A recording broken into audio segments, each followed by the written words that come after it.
The Scottish lion has roared this morning across the country. Scottish शेर के दहाड़ने की आवाज आज सुबह मुल्क भर में गूंजी है।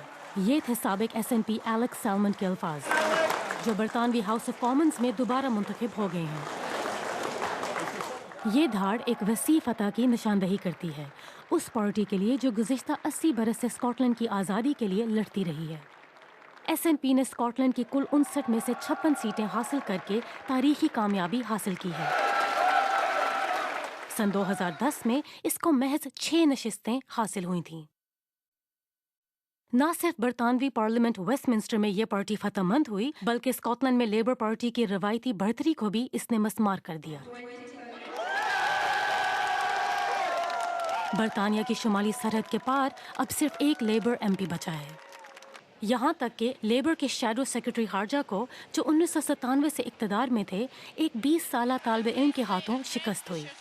महायरी ब्लैक बरतानिया की सबसे कम उम्र MP बनी है। स्कॉटिश नेशनल पार्टी ग्लासगो के 7 हलकों से कामयाब हुई है। ग्लासगो स्कॉटलैंड का सबसे बड़ा शहर है और यहीं पर सबसे ज़्यादा तादाद में लेबर पार्टी के वोटरों का SNP की तरफ झुकाव देखने में आया है। कंजर्वेटिव पार्टी को स्कॉटलैंड के जनूब में सिर्फ एक नशिस्त मिली। टोरीज और लेबर के अलावा लिब डेम को भी स्कॉटलैंड में एक ही नशिस्त मिली, जिससे मुल्क का सियासी नक्शा बिल्कुल तब्दील हो गया है। लेकिन उधर वेस्टमिंस्टर में कंजर्वेटिव्स दोबारा इक़्तिदार में। SNP की रहनुमा निकोला स्टर्जन पब्लिक सर्विसेज में कमी की मुसलसल मुखालफत करती रही हैं, लेकिन स्कॉटलैंड का बजट लंदन के सियासतदानों के हाथों में है, जिसका मतलब है कि कट्स का असर उन पर भी होगा।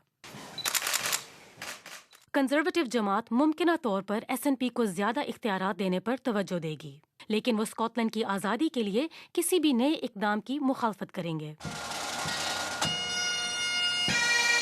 गुज़िश्ता सितंबर मुनक्किद होने वाला स्कॉटलैंड की आज़ादी का रेफरेंडम SNP हार गई थी, लेकिन आज के इंतखाबी नताइज के बाद तवक्को है कि ऐसा रेफरेंडम फिर हो और इस मर्तबा शेर की धाड़ यहाँ भी ज्यादा जोरदार साबित हो।